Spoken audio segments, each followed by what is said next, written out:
और ये कोई पहली बार नहीं है कि इस जेपी समाजवाद म्यूजियम में हम लोग माल्यार्पण करने पहली बार आ रहे हों।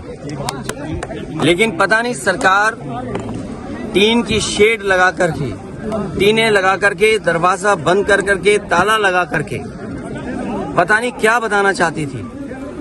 ये वही जेपी है जिन्होंने संपूर्ण क्रांति का नारा दिया था, और वो इसलिए दिया था कि उन परिस्थितियों में उस समय पर चरम सीमा पर महंगाई थी, चरम सीमा पर बेरोजगारी थी, चरम सीमा पर भ्रष्टाचार था, और न जाने कितना उनके साथ देश के समाजवादी नेताओं को जेल जाना पड़ा, इमरजेंसी लगी।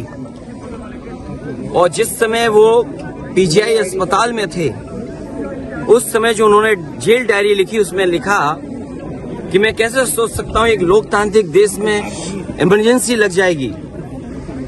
उसमें न जाने कितने लोगों को जेल भेजा गया, कई लोग कई वर्षों रहे, और उस पीड़ा को, उस तकलीफ और परेशानी को जीवन भर नहीं भूल पाए। लेकिन जो नारा दिया था संपूर्ण क्रांति का, जो जगाने का काम किया था, उसने परिवर्तन लाने का काम हुआ, और किया जनता ने। जनता की शक्ति के सामने सरकार की शक्ति का कुछ असर नहीं है। मुझे दुख इस बात का है कि पुलिस लगा करके यहाँ रोक रहे हैं, अधिकारी इस बात के लिए तैयार नहीं है कि किससे पूछें। तो कम से कम ये देश की और प्रदेश की जनता जाने और लोग जाने आखिरकार कौन रोक रहा है, कौन रोक रहा था, उसको बंद कर रहे हैं। अपनी कौन सी नाकामी छिपा रहे हैं, अपनी कौन सी ऐसी चीज छिपा रहे हैं जिससे जनता को नहीं आने देते।